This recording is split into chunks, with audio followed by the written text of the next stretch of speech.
everyone, welcome to Generation Skywalker. My name is Grant and this is my first attempt at a unboxing video.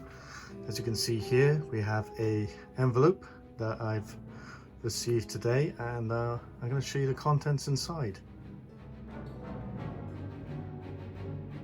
So it's a lot easier to actually cut all this packaging off camera, especially when you've got a tripod in the way. So this item here, or these items here, were on eBay, and a big thank you to Darren from Starzone Toys who highlighted that this was on eBay for me to purchase.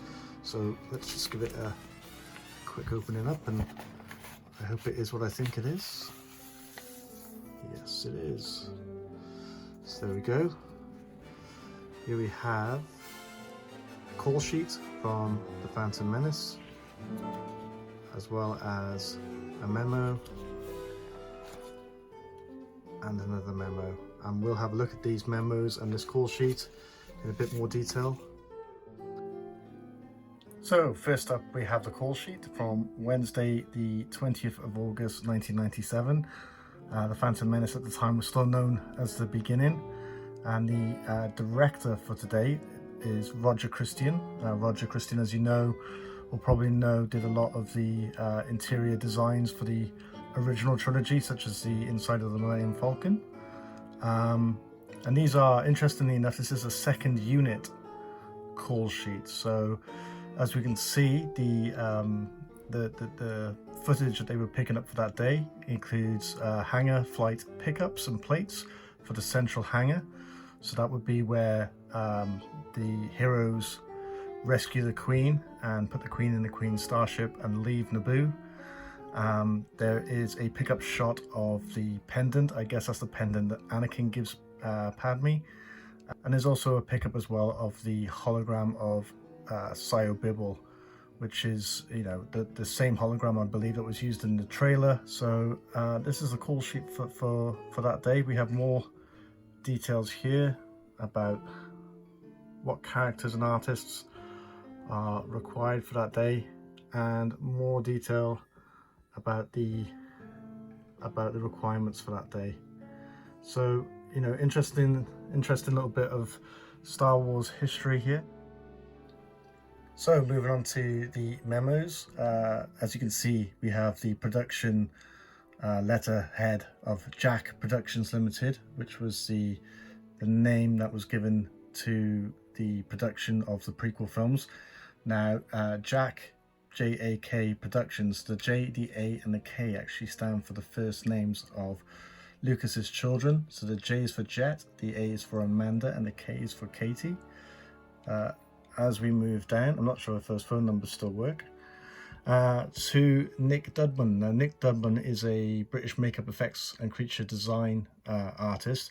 He actually worked for Stuart Freeborn back in the day and did some work on The Empire Strikes Back, so that's quite interesting. But this memo itself is from Jeff Olson, who was a visual effects producer for the Phantom Menace, and it's dated April 18th 1997, RE Frogs and Reptiles. Now, the Phantom Menace didn't start filming till July, so I always like getting sort of paperwork that is related to any kind of information before the film was being filmed. So this is talking about the idea of the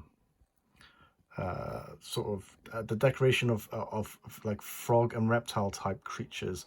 But as you can see at the very beginning, further to our discussions, it has been suggested that Naboo is to be dressed in a multitude of exotic reptilian life forms, creating a richer texture and more believable world. But I don't think that's actually right. I think this is I think Jeff's got this one wrong. I think this is supposed to be Tatooine and not Naboo, because I can't remember, except for a few ducks, seeing any reptiles on Naboo. Not the ducks are reptiles, but any kind of animals on Naboo. And I think this is to do with the market on Mos Espa. But there is a second page, which is always exciting for these memos, and as you can see, as they talk about referencing the different kinds of species, they absolutely do not want Kermit. So hope you like that. So here we have the second memo. This is for, once again, got the Jack Productions letterhead on it, and once again this is from Jeff Olson to Nick Dudman. April 25th, 1997, so this is still a few months away from filming, and of course Darth Maul was in the first ever shots film for the Phantom Menace, and this is about the Darth Maul skin and tattoo color. So this basically breaks down the idea of playing with the sort of colors and the tattoo design for Darth Maul. It says that the Darth Maul fittings are the costume fittings are only 3 weeks away, and the lightsaber rehearsals are being brought forward.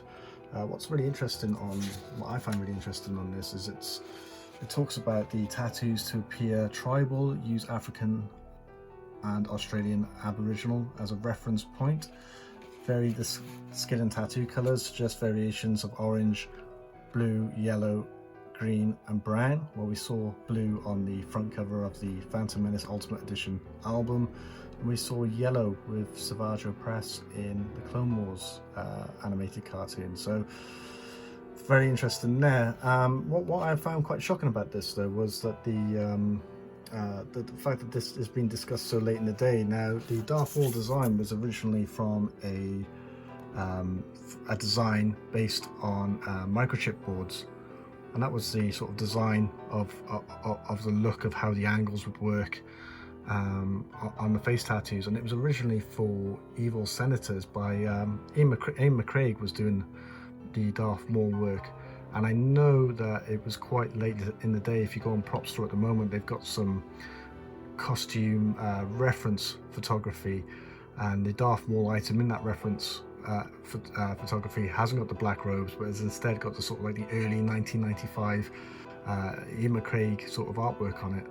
So I found it quite surprising that this was so late in the day. More interesting stuff about the making of Phantom Menace. I hope you enjoyed it.